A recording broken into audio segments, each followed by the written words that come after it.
ఎన్నికల వేళ ఆంధ్రప్రదేశ్లోని అనంతపురం జిల్లాలో 4 కంటైనర్లలో 2,000 కోట్ల రూపాయలని తరలిస్తున్నటువంటి నేపథ్యంలో పోలీసులు ఆ 4 కంటైనర్లని పట్టుకున్నారు అనేటువంటి వార్త ఇప్పుడు 2 తెలుగు రాష్ట్రాల్లో చర్చనీయాంశంగా మారినటువంటి నేపథ్యంలో ఆ కంటైనర్లు ఎవరి ఎన్నికల వేళ డబ్బు పంపిణీ చేసేందుకే ఆ కంటైనర్లు సిద్ధం చేశారా, అసలు తెర వెనక ఏం జరిగింది అనే అంశాలకు సంబంధించి మనతో మాట్లాడేందుకు ప్రముఖ రాజకీయ విశ్లేషకులు కృష్ణకుమారి గారు మనతో ఉన్నారు. మేడంతో మాట్లాడదాం. మేడం నమస్తే. మేడం నమస్తే. మేడం, ఎన్నికల వేళ అనంతపురం జిల్లాలో 2,000 కోట్ల రూపాయలని పోలీసులు పట్టుకున్నారు.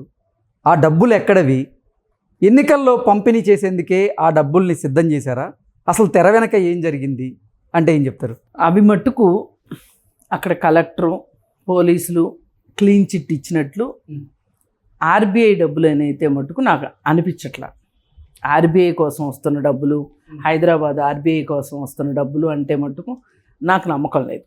అంటే కొంతమంది ఏమో కొచ్చి నుంచి హైదరాబాద్ వస్తున్నాయి 4 కంటైనర్లు, అనంతపురంలో పోలీసులు పక్కా సమాచారంతో ఆపేరు అనేటువంటి వార్తలు వస్తున్నాయి. కరెక్టే, నేను కాదనట్లా. అది వచ్చింది కొచ్చి నుంచే, వెళ్ళేది అక్కడికనే చెప్తారు ఆపినప్పుడు, కానీ అది అక్కడ డబ్బులు కాదు. ఎందుకంటే అక్కడ డబ్బులు అయ్యి ఉంటే కనుక ముందు ఒక ఎస్కార్టు వెనక ఒక ఎస్కార్టు లేకుండా 4,000 కోట్లనైతే 2,000 కోట్లనైతే పంపరు ఎవరు కూడా. అదేదో ఒక 5 కోట్లు 10 కోట్లు పంపినంత ఈజీగా చెప్తున్నారు మీరు. 2,000 కోట్ల రూపాయలని పంపటం అంటే అసలు ఒకవేళ దొంగ సినిమాలో లాగా ఎవరికన్నా వార్త తెలిసి కంటైనర్లు తీసుకెళ్ళిపోతే ఏంటి పరిస్థితి? మామూలుగా అయితే ఆర్బీఐ ధనాన్ని కనుక తరలిస్తూ ఉంటే ఖచ్చితంగా ఎస్కార్ట్ అయితే ఉండాలి. అది మరి ఎస్కార్ట్ ఉంటుంది. ఎస్కార్ట్ లేకుండా వస్తుంది అంటేనే అనుమానాలు. అసలు నిజానికి ఇవి రాజకీయ నాయకులు ప్రజలని కొనటానికి తెస్తున్న డబ్బులా, నాయకులను కొనటానికి తెస్తున్న డబ్బులా అనేది ఇప్పుడు ఒక పెద్ద ప్రశ్న. ఇవి ఏ పార్టీకి సంబంధించిన డబ్బులు, ఈ ఎవరెవరికి పంపడానికి ఈ డబ్బులు వస్తున్నాయి అనేది కానీ మనం చూసుకుంటే ఖచ్చితంగా ఇంత నిర్భయంగా పంపగలిగేది వాళ్ళ బీజేపీ పార్టీ ఒక్కటే. ఓకే, వాళ్ళు అనంతపురంలో జగన్మోహన్ రెడ్డి పరిస్థితి బాగలేదు, అందరికీ తెలిసిన విషయమే. ఆ అనంతపురంలో కొంత డబ్బులు అలా ఇచ్చుకుంటూ హైదరాబాద్ వరకు వచ్చి, హైదరాబాద్లో ఇప్పుడు వాళ్ళు ఆంధ్రప్రదేశ్ కంటే తెలంగాణ మీదనే వాళ్ళు ఎక్కువ శ్రద్ధ పెడుతున్నారు, భారతీయ జనతా పార్టీ. ఓకే, ఎందుకంటే కాంగ్రెస్ పని అయిపోయింది అని చెప్పాలి వాళ్ళ ఉద్దేశం అది. ఇప్పుడు ఆంధ్రాలో ఎలాగో వాళ్ళు సీఎం అవ్వలేరు, ఏదో చక్రం తిప్పుదాం అనుకుంటున్నారు. కానీ తెలంగాణలో మట్టుకు వాళ్ళు ఏది ఏమైనా ఒక బెదురుని సృష్టించాలి అనుకుంటున్నారు.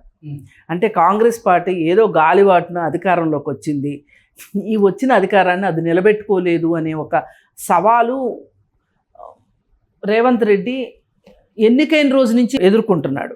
సాక్షాత్తు కిషన్ రెడ్డి కూడా అన్నాడు మాకు షిండేలు ఉన్నారు అని. ఈ మాట చాలా ప్రమాదకరమైన మాట, పైగా చాలా సిగ్గుమాలిన మాట. అనకూడదు ఇట్లా. అంటే అదేమంటే అంటారు మా ప్రాక్టీసే అది కదా, గత 10 ఏళ్ళ నుంచి మేము చేస్తుంది అది కదా, మీరు అలా మాట్లాడతారేంటి అనొచ్చు. కానీ ఇవాళ ఈ ఎన్నికల్లో వాడటానికే బీజేపీ డబ్బులు పట్టుకొస్తుంది అనేది నా ప్రగాఢ విశ్వాసం. పైగా కొచ్చి నుంచి ఆంధ్రప్రదేశ్కి వచ్చి, ఆంధ్రప్రదేశ్ నుంచి తెలంగాణకి రావాలి, హైదరాబాద్ రావాలంటే ఈ దారిలో ఎన్నో మలుపులు తిరిగే అవకాశం ఉంది. అటు కర్ణాటకకు కూడా పంపించవచ్చు డబ్బులు. అలాగే అనంతపురం దగ్గర నుంచి ఇంకొంచెం ఏదైనా డీవియేషన్ తీసుకుంటే మద్రాసుకు కూడా పంపొచ్చు. ఇప్పుడు మద్రాసుని వాళ్ళు చాలా ప్రతిష్టాకరంగా తీసుకున్నారు. డిఎంకేకి వ్యతిరేకంగా అక్కడ పెట్టిన గవర్నర్ ద్వారా వాళ్ళు చాలా నీచ నికృష్టాలు చేస్తున్నారు మద్రాసులో. వాళ్ళకి ఏంటంటే ఈవేళ సౌత్లో మా పట్టు కావాలి అనే ఒక లక్ష్యంతో ఉన్నారు వాళ్ళు. అందుకోసం అని చెప్పి ఇప్పుడు ఇట్లా వరుసగా ఉంటాయి కాబట్టి అక్కడ కొంచెం ఇచ్చుకుంటా వచ్చారనుకోండి, ఫైనల్కి వచ్చేసరికి తెలంగాణకు వస్తారు. అది వాళ్ళ ప్లాను. ఆ డబ్బులు ఖచ్చితంగా నా అంచనా ప్రకారం మట్టుకు అవి నిజంగా ఆర్బీఐ డబ్బులే అయ్యి ఉంటే గనక, ఇది హైదరాబాద్ ఆర్బీఐకే రావాలి అనే ఉద్దేశమే ఉంటే గనక ఎస్కార్ట్ ఉంటుంది. ఎస్కార్ట్ వాళ్ళు చెప్తారు ఎక్కడన్నా ఆపినప్పుడు, వెనకమాల మా వాహనాలు వస్తున్నాయి, ఇది పలానా పలానా, మేము పలానా చోటు నుంచి వస్తున్నాం, పలానా చోటుకి వెళ్తున్నాం. ఇప్పుడు హైదరాబాద్లో ఏటీఎంలో డబ్బులు పెట్టేటప్పుడే ఎన్ని జాగ్రత్తలు తీసుకుంటారు వాళ్ళు. ఒక చిన్న వ్యాను, దానిలో ఎన్ని డబ్బులు ఉంటాయండి. ఒక మనిషి గన్ వేసుకుని దిగుతాడా ఇమ్మీడియట్గా? అవును. ఒక బ్యాంక్ దగ్గర ఒక బ్యాంక్ నుంచి ఇంకొక బ్యాంకుకి డబ్బులు తీసుకెళ్తూ ఉంటారు. అక్కడ ఎవరికైనా క్యాష్ కావాలనుకోండి, ఒక బ్రాంచ్లో ఉన్నాయని తెలిసిందనుకోండి, ఈ బ్రాంచ్ నుంచి పెట్టులో పెట్టుకొని ఒక ఎస్కార్ట్ నుంచి ఒక గన్ను ఎస్కార్ట్ ఇచ్చి పంపిస్తారు. సిటీలో ఆ మాత్రం జాగ్రత్త తీసుకునేటప్పుడు 2,000 కోట్లకు వచ్చిన నుంచి తెలంగాణ హైదరాబాద్ దాకా అసలు బందోబస్తు లేకోకుండా వస్తున్నాయి అంటే నమ్ముతామా ఎవరైనా? ఇది ఖచ్చితంగా ఎన్నికల డబ్బే. ఓకే. ఇటు ప్రజలను కొనడానికి, అటు నాయకుల్ని కొనడానికి వస్తున్న డబ్బులు అవి. అయితే ఇప్పుడు ఈ అనంతపురం నుంచి వచ్చే డబ్బులు వస్తున్న మార్గంలో ఏ రాష్ట్రాలు అయితే టచ్ అవుతాయో ఆ రాష్ట్రాలకల్లా వెళ్ళొచ్చు అనే ఉద్దేశంతో వాళ్ళు అలా కంటైనర్లు పంపించారు. ఇప్పుడు రేపు పొద్దున కర్ణాటకలో ఎలక్షన్ జరగబోతుంది. కర్ణాటకలో 7వ తారీఖు ఎలక్షన్ ఉంది. ఇప్పుడు ఈ డబ్బులు చాలా కీలకం. పైగా ఇప్పుడు కర్ణాటకలో బీజేపీ బాగా పరువు పోగొట్టుకుంది. ఆ జేడిఎస్ లీడరు ప్రజ్వల్ రేవಣ್ణ విషయంలో చాలా పరువు పోగొట్టుకుంది. ఎందుకంటే బహిరంగంగా అర్థమైపోయింది ఏంటి అంటే 2 నెలల క్రితం బీజేపీ లీడరు ఒక లెటర్ రాశాడు. ఈ రేవಣ್ణ విషయం చాలా గొడవలు అవుతున్నాయి, చాలా చెడ్డ పేరు వస్తుంది, అసలు మనం ఆ పార్టీతోటి పొత్తే వద్దు, ఒకవేళ పొత్తు పెట్టుకోవాల్సిన పరిస్థితి వస్తే అతనికి సీట్ ఇవ్వకోకుండా చూడమని చెప్పి లెటర్ రాస్తే ఆ లెటర్ను కూడా బేఖాతరు చేశాడు. ఎవరు? మోడీ. ఎందుకు బేఖాతరు చేశాడు? అతను సౌత్లో ఏమైనా సరే ఎట్లయినా సరే పట్టు తెచ్చుకోవాలి, తెచ్చుకున్న పట్టును నిలబెట్టుకోవాలి అనే ఉద్దేశంలో మోడీ ఉన్నాడు. అందుకే ఏం చేశాడు, ఇవన్నీ వస్తూ ఉంటాయి పోతూ ఉంటాయి, వీటి కోసం మన అసలు లక్ష్యం మానుకుంటామా మనం? 4 రోజులు తిడతారు ఆడోళ్ళు, మహిళా కమిషన్ మండిపడుతుంది, లేదంటే 4 ఆడవాళ్ళు ధర్నా చేస్తారు, లేదు 4 స్పీచ్లు ఇస్తారు. ఏమవుతుంది దీనివల్ల అని అనుకున్నారు వాళ్ళు. అనుకుని అతనికే ఇచ్చారు సీటు.